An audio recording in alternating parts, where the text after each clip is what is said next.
Buenas tardes, ingeniero. En el siguiente documento presentamos la resolución de los 6 ejercicios para el curso de Física Básica 2, que es el curso de invierno 4-2025. Nosotros somos el grupo 5. Nuestros integrantes son Justo Randón Elba, de Ingeniería de Alimentos, Landa Pérez Guillermo Arturo, de Ingeniería Electromecánica, Lizárraga Vargas Melanie Yasmín, de Ingeniería Química, Lianque Crespo Luis Alberto, de Ingeniería Electromecánica, Llaveta Colque Fabiana Alejandra, de Ingeniería Química, López Villarroel Daiva, de Ingeniería Química, Mayrana Encinas Ruth Vanessa, de Ingeniería Química, Mamani Cantuta Jocelyn, de Ingeniería de Alimentos, Mamani Cara Aider, de Ingeniería Química, Mamani Montaño Yolanda, de Ingeniería de Alimentos, Mamani Cejas José María, de Ingeniería Mecánica, Mariscala Lelivia Natalie, Ingeniería Química, Martis Ortiz Grecia, de Ingeniería Química, Masi Guarachi Esther Lisset, de Ingeniería Química. A continuación presentamos lo que es los problemas del tema 4, ondas mecánicas. Tenemos el siguiente problema, el problema 12, que nos dice que una cuerda vibrante sometida a una fuerza de tracción vibra con frecuencia de 220 Hz. Si la fuerza de tracción se duplica y se mantienen las otras condiciones constantes, determine la nueva frecuencia de vibración. Como paso 1, dibujamos el esquema del problema, donde tenemos lo que es la frecuencia, la cuerda y lo que es la fuerza de tracción. Paso 2. En nuestro enunciado nos indica que la fuerza de tracción se duplica. Por lo tanto, decimos que la tensión 2 es igual a 2 veces la tensión 1. Paso 3. Función de la cuerda vibrante. Tenemos la siguiente fórmula. La frecuencia 1 es igual a la raíz de la tensión de la cuerda sobre la densidad lineal o grosor, y todo esto sobre 2 veces la longitud. Paso 4. También en el enunciado nos dice que las otras condiciones se mantienen constantes. Sabemos que la frecuencia de una cuerda depende de la raíz cuadrada de la tensión, y la fórmula que lo representa es esta. La frecuencia es inversamente proporcional a la tensión. Esto significa que si la tensión aumenta, la frecuencia también aumenta, pero no de forma directa, sino en proporción a la raíz cuadrada. Por lo tanto, podemos deducir la siguiente fórmula. La frecuencia 2 sobre frecuencia 1 es la raíz de la tensión 2 sobre la tensión 1. Paso 5. Determinamos la nueva frecuencia de vibración. Acá sustituimos los datos proporcionados en el enunciado a nuestra fórmula, que tenemos que la frecuencia 1 es igual a 220 Hz igual a la tensión 2. Acá señalamos que es 2 veces la tensión 1, por lo tanto estos términos se simplificarían, quedándonos la frecuencia 2 sobre 220 Hz igual a la raíz cuadrada de 2. Acá simplemente despejamos lo que es la frecuencia 2 y nos da un valor de 311,127 Hz. Continuando, tenemos el problema 48, que nos dice que un tubo con su extremo superior cerrado es sumergido completamente en un recipiente que contiene mercurio, después de lo cual dentro del tubo queda una columna de aire de 10 centímetros de longitud. ¿A qué altura sobre el nivel del mercurio en el recipiente hay que levantar el extremo superior del tubo para que dentro de este el nivel del mercurio quede igual al nivel del mercurio en el recipiente? La presión atmosférica es la normal. Calcular la masa de aire dentro del tubo si su sección es igual a 1 centímetro cuadrado y la temperatura igual a 27 grados Celsius. Acá podemos ver que se presentan dos situaciones. En el primero podemos ver que el tubo está invertido y cerrado por arriba, sumergido en el mercurio. Dentro del tubo hay una columna de aire de 10 centímetros. La presión de aire dentro del tubo es menor que la atmosférica porque el nivel del mercurio dentro del tubo está más alto que la del recipiente. Acá tenemos los datos proporcionados en el enunciado, que nos dice que la masa de aire es igual a 28,97 gramos por mol. La masa molar del aire y la temperatura, que es igual a 27 grados Celsius, que lo convertimos en Kelvin dándonos un valor de 300,15, que es igual a la temperatura ambiente. La altura nos decía que era 10 centímetros, igual lo convertimos en metros, igual a 0,1. La presión atmosférica es 1,013 por 10 a la 5 pascales. La densidad del líquido, que sería del mercurio, es igual a 13,6 por 10 a la 3 kilogramos sobre metro cúbico. La gravedad es igual a 9,81 metros por segundo cuadrado. Y A es el área de sección transversal del tubo, que es 1 centímetro cuadrado. La longitud es igual a 10 centímetros y el volumen del aire en el recipiente es 0,1 metros. Seguidamente pasamos a la solución, donde tenemos la situación 2, que es el esquema del problema levantado el extremo superior del tubo. Acá tenemos el movimiento del tubo. Se eleva el tubo hasta que los niveles del mercurio se igualan dentro y fuera. En este punto la presión del aire es igual a la presión atmosférica. Paso 2. Como decíamos, la presión del aire encerrado más la presión hidrostática del mercurio debido a levantar el tubo una altura h es igual a la presión atmosférica. Acá tenemos que la presión del aire más la densidad del mercurio por la gravedad por la altura es igual a la presión atmosférica, y el cual será nuestra primera ecuación.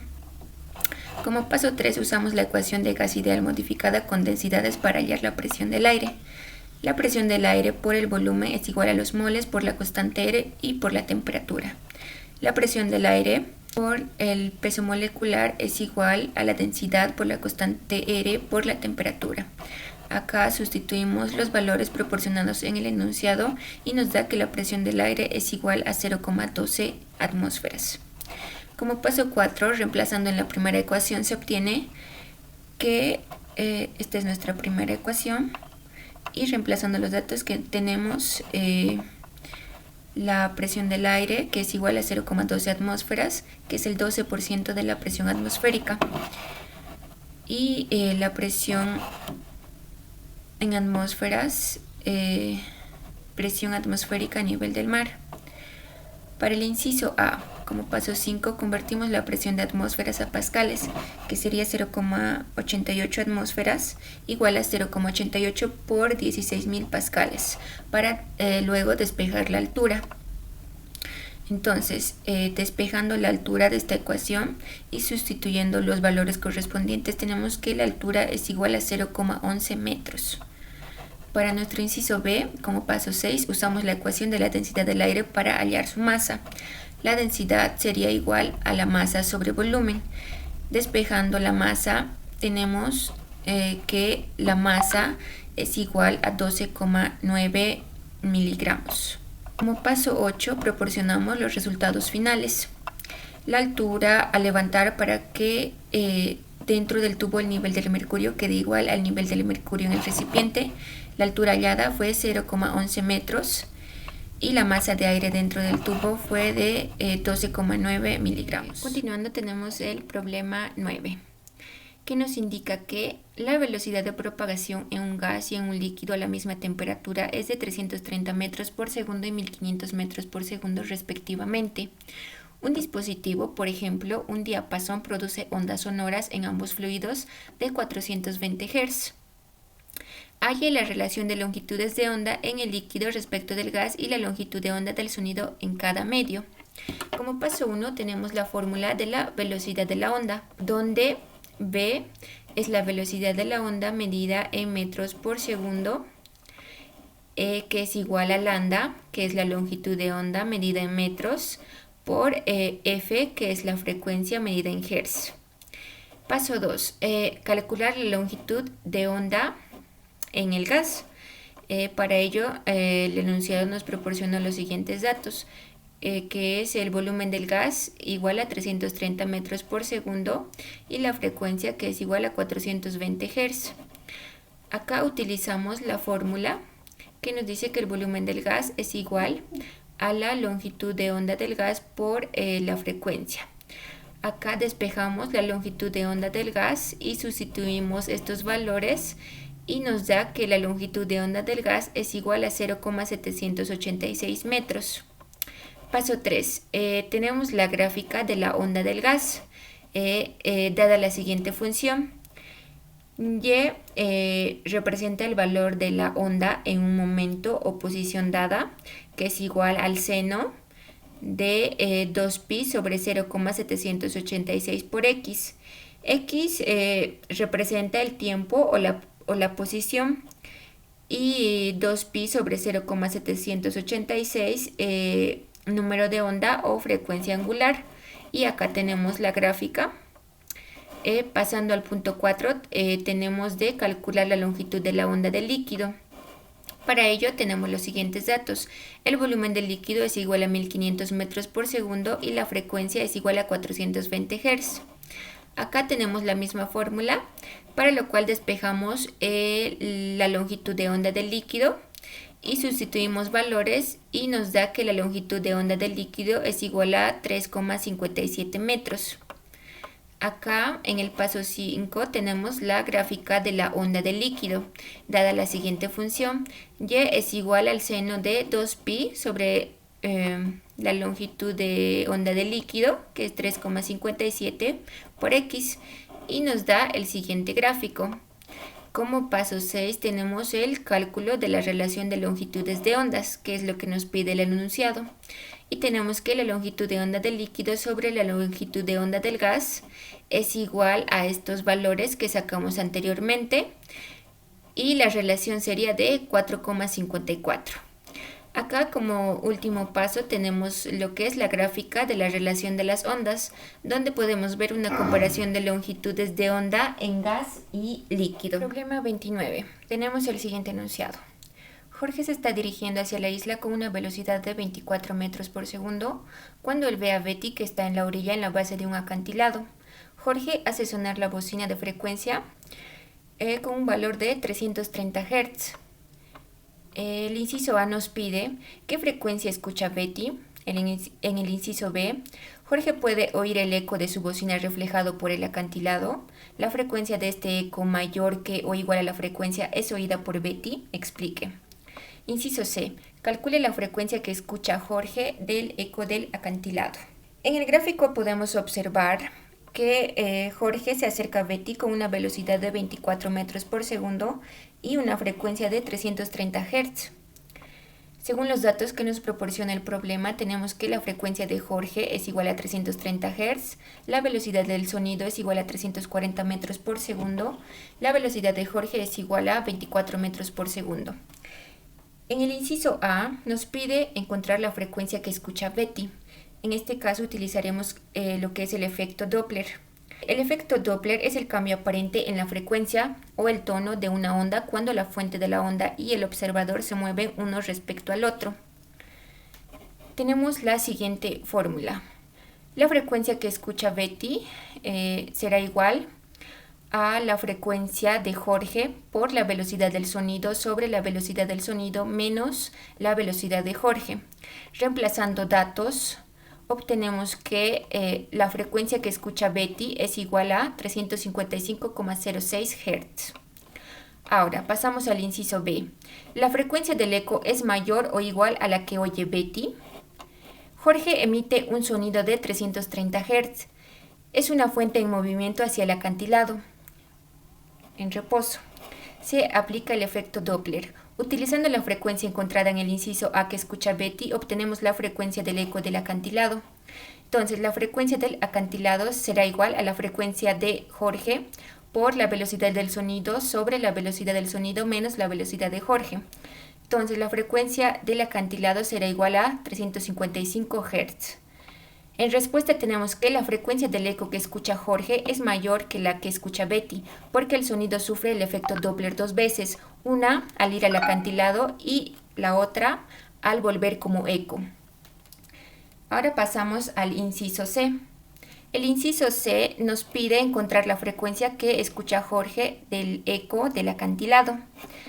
Entonces tenemos que la frecuencia de Jorge es igual a la frecuencia del acantilado por la velocidad del sonido más la velocidad de Jorge sobre la velocidad del sonido. Reemplazando datos, tenemos que la frecuencia de Jorge es igual a 380 Hz. Continuando tenemos los problemas del tema 5 referente a termodinámica. Empezamos por el problema 68. Nos dice que un congelador fabrica cubos de hielo a razón de 5 gramos por segundo, comenzando con agua en el punto de congelación. Cede calor a una habitación a 30 grados Celsius. Si el sistema utiliza un frigorífico de Carnot ideal, inciso A nos pide ¿qué potencia expresada en watts requiere el motor? Inciso B, ¿cuánto calor por unidad de tiempo cede a la habitación?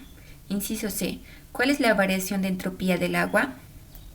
Acá podemos ver los datos que nos proporcionó el enunciado. El flujo másico sería igual a 5 gramos por segundo. La temperatura ambiente, que sería igual a 30 grados Celsius convertido en Kelvin, 303. Y la temperatura de congelación o foco frío, que es igual a 0 grados Celsius convertido a Kelvin, 273 Kelvin. Acá tenemos el esquema del ejercicio, donde podemos ver el TC, es la temperatura ambiente o foco caliente, y acá tenemos la temperatura de congelación o foco frío.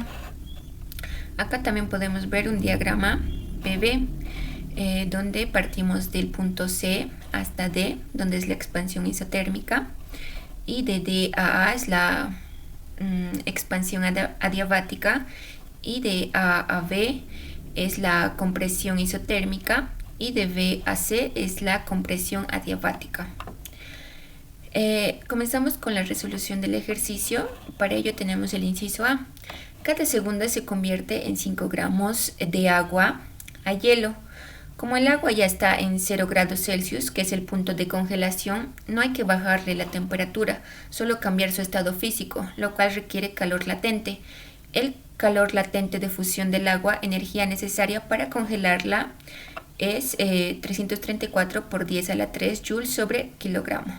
Resolución del inciso A tenemos como paso 1, calcular cuánta energía se necesita para congelar 5 gramos de agua por segundo, usando la fórmula del calor latente, donde tenemos el calor liberado en el cambio de fase es igual al flujo másico por el calor latente.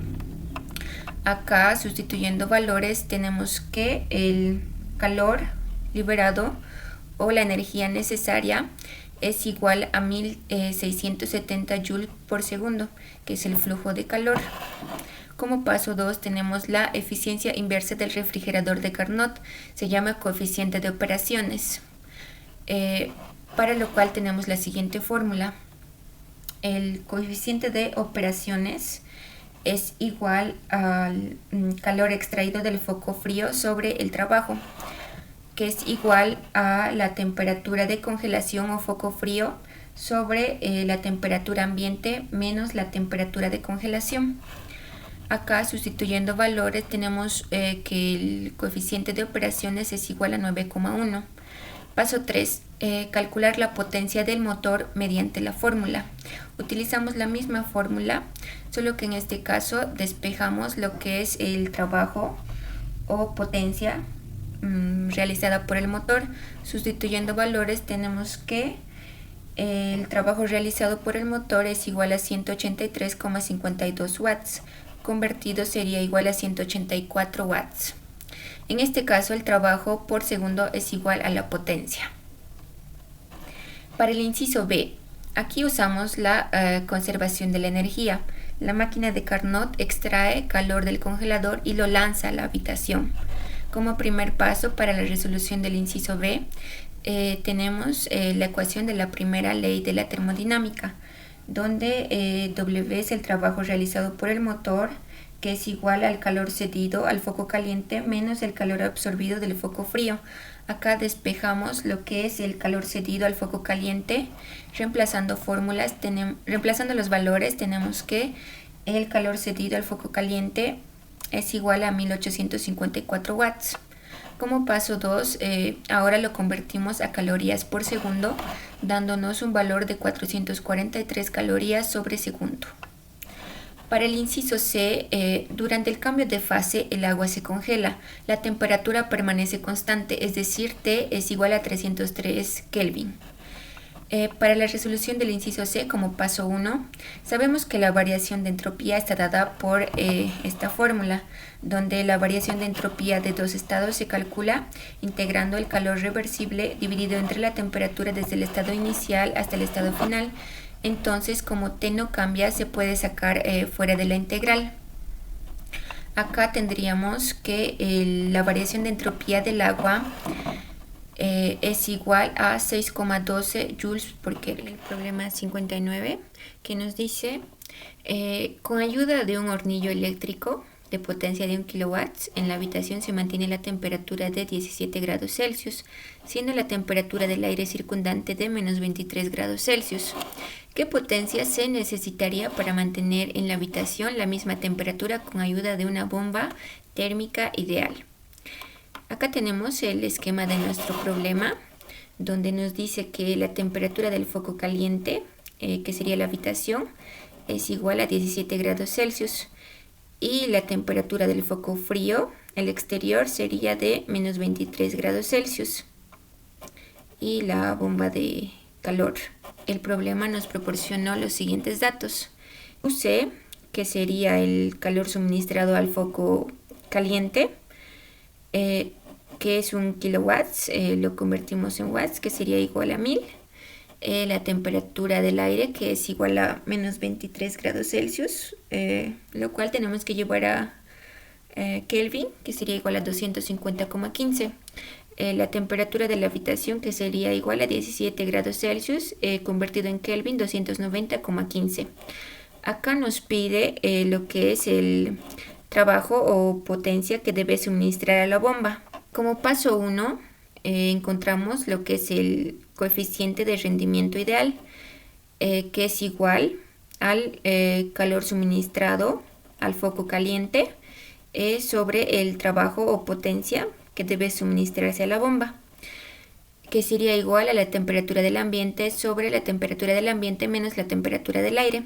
Entonces tenemos que el coeficiente de rendimiento ideal es igual a 290,15 sobre 290,15 menos 250,15, dándonos un valor de 7,25.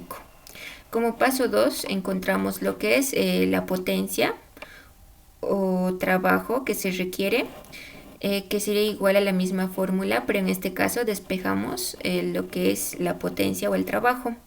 Sustituyendo valores nos da que el trabajo o potencia que debe suministrarse a la bomba debe ser de 137,85 watts.